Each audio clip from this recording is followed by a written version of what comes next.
আমি বারবার বলে আসছি যে বাংলাদেশের জাতীয় পার্টি হচ্ছে আওয়ামী লীগের এক নম্বর দোসর এবং এই জাতীয় পার্টিটা মূলত প্রতিষ্ঠিত হয়েছে আওয়ামী লীগকে ক্ষমতায় রাখার জন্য, আনার জন্য। আপনারা জানেন যখন এরশাদ সাহেবের এই বাংলাদেশে উত্থান হয় তখন মূলত বাংলাদেশের জনপ্রিয় দল ছিল বাংলাদেশ জাতীয়তাবাদী দল।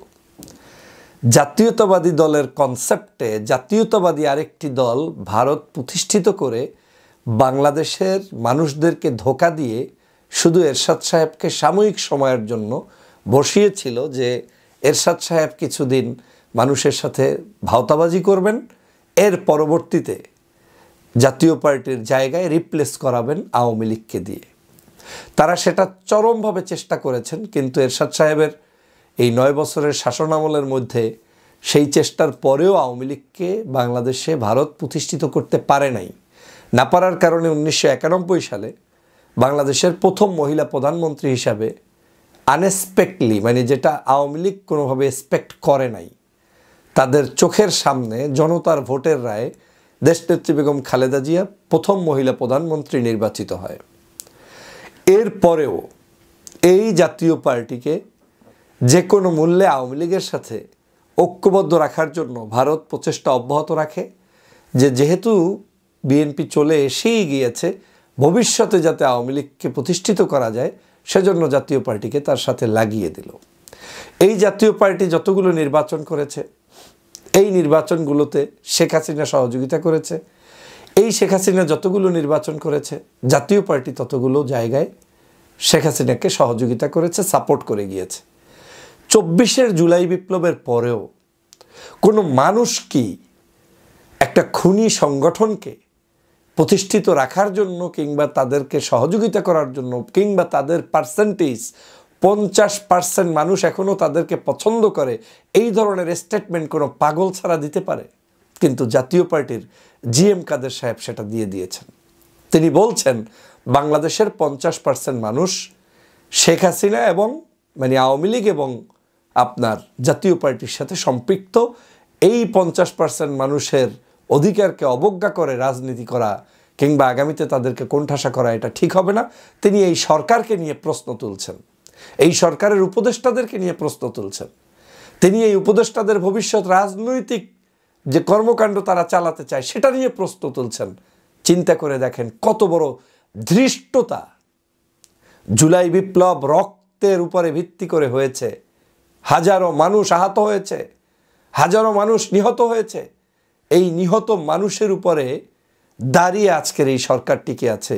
এই সরকারকেও খোঁটা দিচ্ছে জাতীয় পার্টি, যেই পার্টিটি গত 16 বছর আওয়ামী লীগের দোসরগিরি করে বাংলাদেশের গণতন্ত্রকে ধ্বংস করে দিয়েছে। একটু ভেবে দেখুন যে কত বড় স্পর্ধা হলে এই প্রশ্ন তুলতে পারে। 5 তারিখে দেশের জনগণ সিদ্ধান্ত দিয়ে দিয়েছে কারা এই সরকার চালাবে। এখন যে সরকার বসা আছে এই সরকার কোনো রাজনৈতিক সমঝোতার সরকার নয়। এই সরকার বাংলাদেশের জনগণের সিদ্ধান্তে 5 তারিখেই নির্ধারণ হয়ে গিয়েছে। এই দেশের 5ই আগস্টে জনগণ শেখ হাসিনার পালিয়ে যাওয়ার পরে জনগণ বলেছে যে বসবে বসবে, তাদেরকে জনগণ বসিয়ে দিয়েছে। এবং পৃথিবীর ইতিহাসে সবচাইতে জনসমর্থন যুক্ত একটা যদি সরকার থাকে সেটা এখন এই অন্তর্বর্তীকালীন ডক্টর মোহাম্মদ ইউনূসের সরকার। আর উনি প্রশ্ন তুলছে জিএম কাদের যে এই ইউনূসের সরকার কেন রাজনীতি করতে নামবে, তার মধ্যে উপদেষ্টারা কেন এই করবে, নির্বাচন নিয়ে উনি প্রশ্ন তুলছে। কিসের নির্বাচন তোমাদের জন্য? আগামী 16 বছর 3টা নির্বাচন পর্যন্ত কোনো কোশ্চেন ছাড়া, কোনো ধরনের দাবি দেওয়া ছাড়া তাদেরকে নির্বাচনের মাঠ থেকে দূরে রাখা উচিত।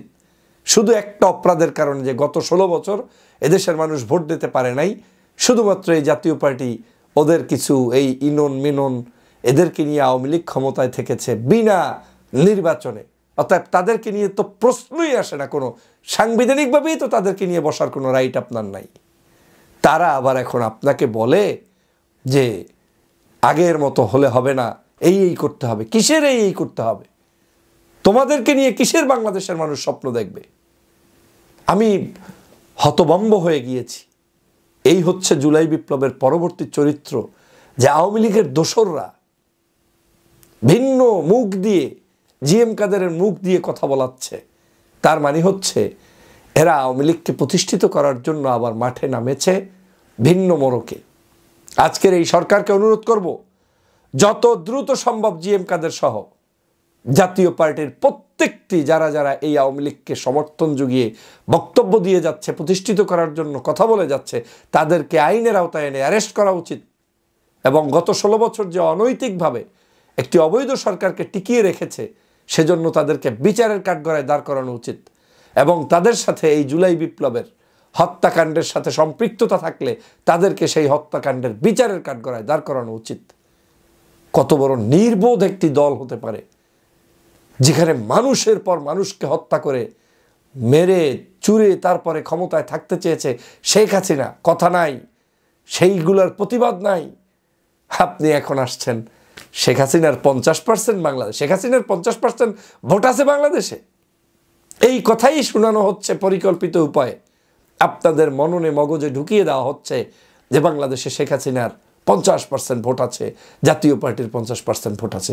এই বেটা, জাতীয় পার্টির আর শেখ হাসিনার যদি 50%ই ভোট থাকে, তাহলে গত 24-এর যে নির্বাচন, যেটায় কেউ ছিল না আমাদের, সেখানে অংশগ্রহণ করে প্রায় শতাধিক আসনে নির্বাচনের প্রার্থীকে ঘোষণা করেছেন আপনাদের ভোট কারচুপির পরে, তাও হচ্ছে লেস দ্যান 10% ভোট, এবং 5% 2% ভোট কাস্ট হয় নাই সেরকম সিট আপনারা কাটচিট করার পরে।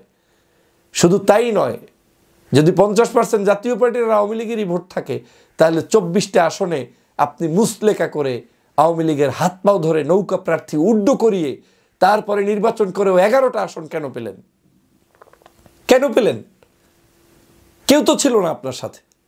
বিবেক শূন্য একটা দল। এখন দেখেছে উপায় তো আর নেই, এই দেশের জনগণ তো আর এদেরকে অ্যাকসেপ্ট করবে না। তো জনগণ যেহেতু অ্যাকসেপ্ট করবে না, তাহলে তাদেরকে কি করতে হবে? জনতার সাথে প্রতারণা করতে হবে। আর সেই প্রতারণা নিয়ে নতুন মোড়কে নেমেছে জাতীয় পার্টি। এখনই যদি সতর্ক না হন, এই পার্টিগুলোই বাংলাদেশের জনগণকে আবার ভোটাধিকার বঞ্চিত করবে, আবার আপনার অধিকারকে হরণ করবে, আবার এই দেশটাকে ধ্বংস করতে উঠে পড়ে লেগে যাবে। আমি সে কারণেই বলেছি, এই পার্টি প্রতিষ্ঠিত হয়েছে আওয়ামী লীগকে পুনর্বাসন করার জন্য। একটা ইতিহাস দেখাতে পারবেন না যে জাতীয় পার্টি আওয়ামী লীগের বাহিরে আর কারো সাথে জোট করে এই শেখ হাসিনার বিরুদ্ধে অবস্থান নিয়েছে।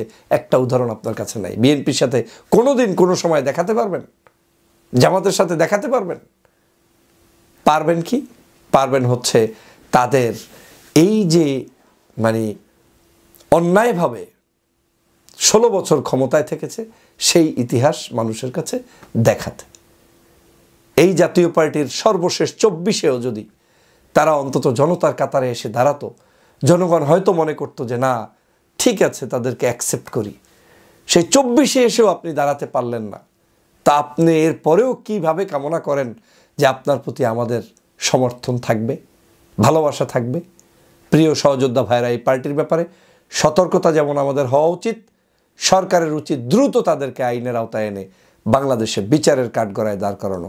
এবং শুধু তাই নয়, আমার সন্দেহ হচ্ছে শেখ পরিবারের কেউ এখন পর্যন্ত গ্রেপ্তার হয়নি এবং হবে বলে মনে হচ্ছে না। এদের প্রত্যেককে গ্রেপ্তারের উদ্যোগ নেওয়া উচিত, না হয় বাংলাদেশের জুলাই বিপ্লবের সাথে প্রতারণা হবে। সবাইকে ধন্যবাদ।